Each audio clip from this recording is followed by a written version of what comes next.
let's talk about park hopper. Some people love it. Some people don't think it's worth the money and the time spent doing it. But before you decide if it's right for your family, let's talk a little bit about what it is, what the benefits are, and everything that goes into it. But before we jump into it, I did just want to introduce myself in case you're new here. My name is Allison, and here at my channel, I like to make all different types of Disney World content, including vlogs from our own family vacations. So if that's content that you like seeing, definitely hit that red subscribe button so you don't miss any of my upcoming content, including our next family trip to Disney World in a couple of months. So if you enjoy seeing all that prep and packing and vlogs during the trips, definitely subscribe so you don't miss out on any of that. So let's get into the video. So let's first talk about what exactly park hopping is and what a park hopper ticket is.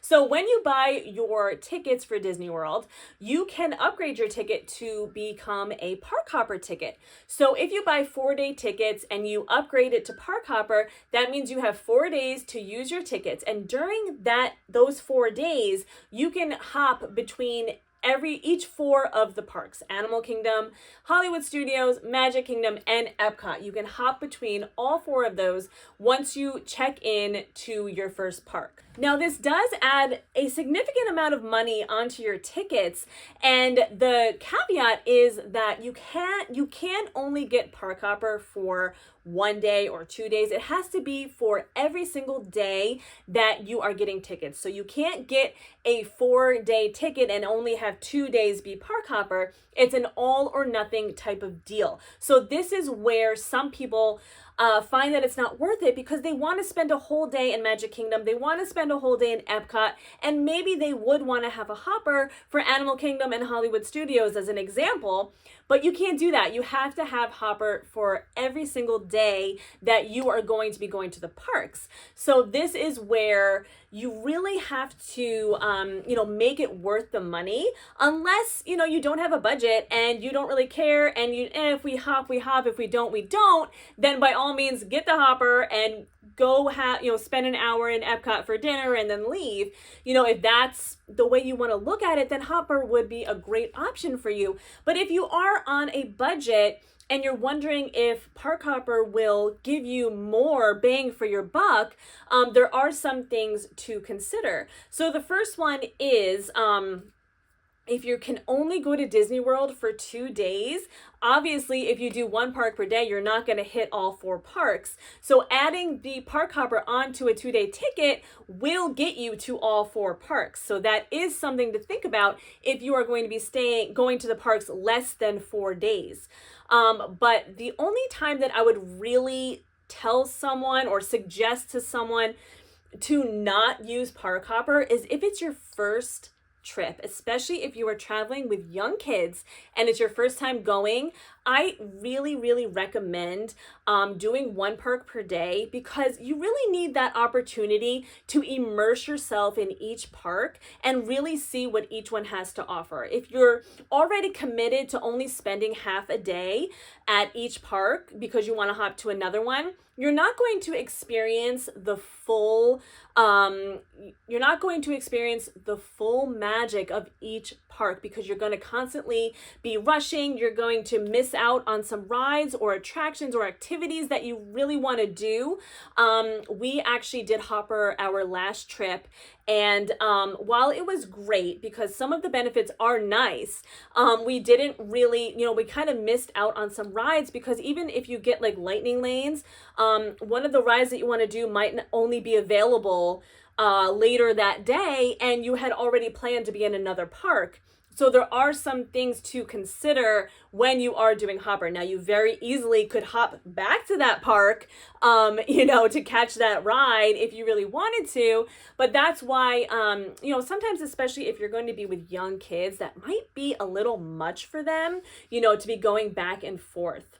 Now, if this isn't your first time going with your family and you really want to use the benefit of the park hopper, I highly recommend getting a resort, staying at a resort, either on the monorail, in the monorail area, Magic Kingdom area, or on the boardwalk area, because it makes it very easy to hop to different parks. So if you're staying in the Magic Kingdom area, for example, we stayed at Wilderness Lodge, which isn't on the monorail, but it's a very quick boat ride to Magic Kingdom. So we actually spent one day starting out at Hollywood Studios, taking the Skyliner to Epcot, and ending the night in Magic Kingdom to watch the fireworks. Now, this was such a great day, but again, we didn't really spend a big quality amount of time in each park to really, immerse ourselves in there. We really knew, okay, we only really want to do these couple things in Hollywood Studios. We were there during the Wine and Food Fest in Epcot, so we wanted to hit up a couple of those booths, and then we wanted to end the night in Magic Kingdom for the fireworks. So it was a really, really great day. Being able to do all those things, it was fun, but it was nice because at the end of the day, all we had was a quick boat ride back to Wilderness Lodge. So it made it very easy to just start here and work our way down and end up back at our resort without even having to go on a bus.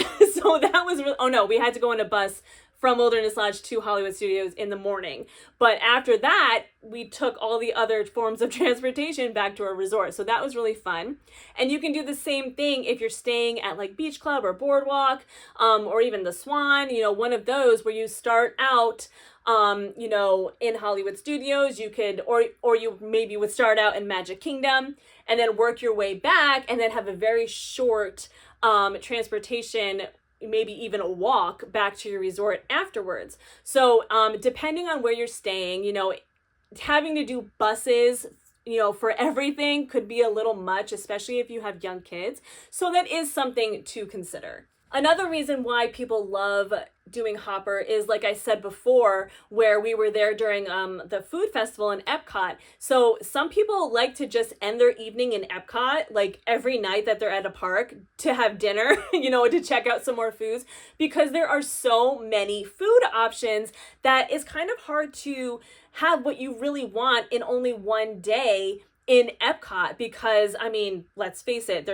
you're not going to be able to eat 5 dinners, 10 snacks that you really want. So getting the Hopper, you have most of your day in Magic Kingdom, you hop over to Epcot, try some of the foods you want. The next day, so forth, you just keep going back to Epcot at the end of the night to get some more of those food options that you were looking for. So that is another reason why some people think that it is worth it to do the Hopper, just to be able to go to Epcot to eat dinner every night. Another great pro for the Park Hopper tickets is that if you are doing lightning lanes, if you start out at Animal Kingdom, you only have to pay for the park that you are starting at. So if you start off your day in Animal Kingdom, you only have to pay the Animal Kingdom price for Park Hopper, and then once you're there, you can make your lightning lane selections for your next parks.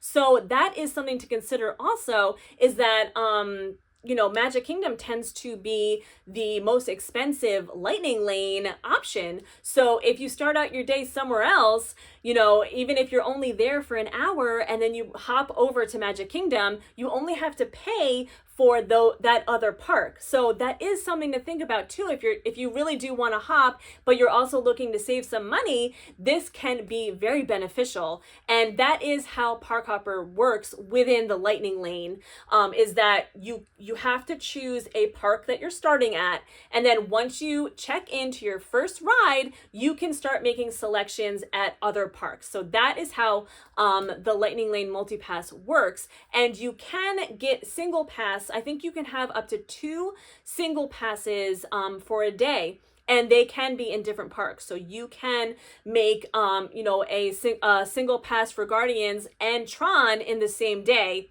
and so that does make it easier for park hopping as well. So this was just a quick little video about Park Hopper and whether or not you might find it to be right for your family. And definitely let me know in the comments if you are a family that loves to do Hopper, or you don't like Hopper, you've never tried Hopper, and you're considering doing it for your next trip. I'd love to hear about it in the comments. And don't forget to like this video if it helped you at all, and to subscribe to my channel so you don't miss any more of my upcoming content. So until next time.